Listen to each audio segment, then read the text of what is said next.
34 years of one-man rule ended suddenly and violently today in Paraguay.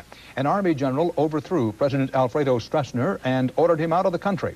Hundreds of people reportedly died in street fighting between rebel troops and the Presidential Guard. Frederick Tice reports from Paraguay. A tank column rolled through the streets of downtown Asunción this afternoon just as General Andrés Rodriguez was about to assume the presidency. Crowds of people converging on the center of the capital cheered the soldiers as liberators.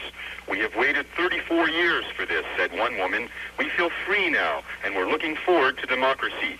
The citizens of Asunción gathered in front of a military post next to the overthrown dictator's house to look at the damage caused by heavy fighting Thursday night. The Officers Club of the Presidential Palace was particularly hard hit. Power lines in front of the building were down. Unofficial estimates of the number of dead from last night's fighting range up to 300. General Rodriguez saluted the crowd in front of the Presidential Palace immediately before and after his swearing in as the new president. He got a warm, though not exuberant, reception from Paraguayans who want to believe that their country is on its way to democracy, but aren't sure Rodriguez will bring that about.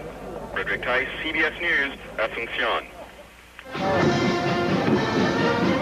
Alfredo Stroessner had been the iron-fisted ruler of Paraguay for 34 years. His era ended just as it had begun, with a military coup. The State Department was cautious about appearing to endorse the overthrow. We would welcome any genuine movement toward a more democratic form of government in that country. Paraguay under Stroessner has been an absolute autocracy, an American ally that even Washington plainly calls a dictatorship.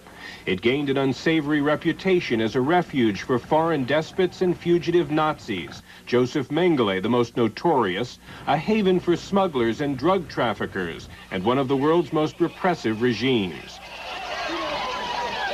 3 years ago, 60 Minutes correspondent Mike Wallace asked Stroessner about that image. These are lies, enormous lies, big lies. I don't know who could make up such things.